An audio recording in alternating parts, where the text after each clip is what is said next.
C'est parti pour cette 6e vidéo consacrée au chapitre T5.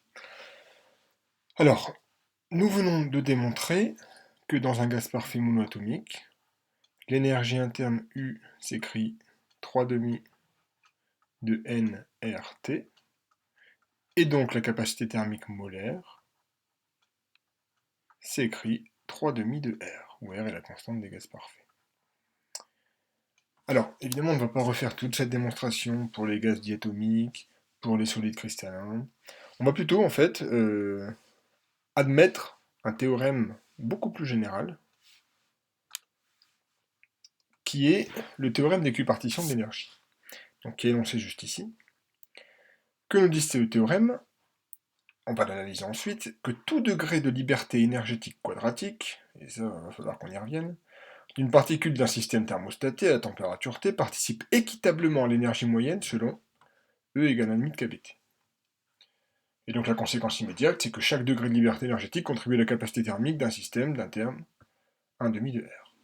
Alors qu'est-ce que c'est qu'un degré de liberté énergétique quadratique?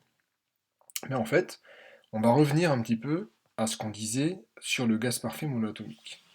Le gaz parfait monoatomique, on a considéré dans son énergie en fait 3 termes. L'énergie cinétique de translation selon X, idem selon Y, et même chose selon Z. Et on a bien montré que chacun de ces 3 termes contribuait effectivement à l'énergie moyenne pour 1,5 de kBT. Alors nous, on avait multiplié par grand N puisqu'on voulait directement l'énergie du système, mais pour une seule particule, c'était bien 1,5 de kBT. Donc jusqu'ici, tout ce qu'on a démontré est en tout cas compatible avec ce théorème d'équipartition de l'énergie. Alors, pourquoi est-ce qu'on parle de degré de liberté énergétique quadratique? Parce qu'en fait, ce sont ici 3 degrés de liberté, c'est-à-dire 3 mouvements indépendants. Ce sont 3 mouvements de translation, mais dans 3 directions différentes. Donc on appelle ça des degrés de liberté.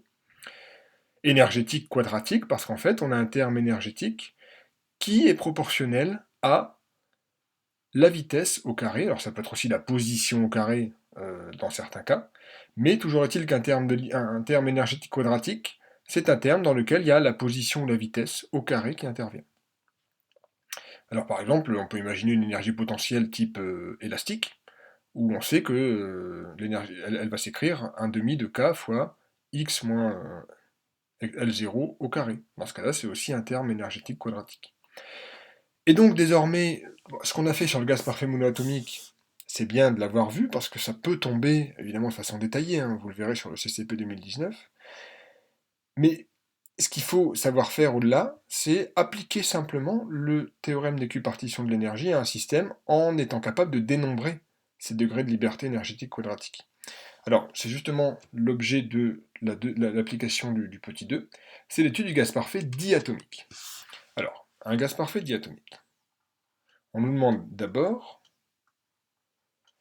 de recenser les différents degrés de liberté énergétique quadratique dans le cadre du gaz parfait diatomique, puis d'en déduire sa capacité thermique. D'abord, le gaz parfait diatomique, il a au moins les 3 translations exactement comme le gaz parfait monoatomique. Donc au minimum, on a ça.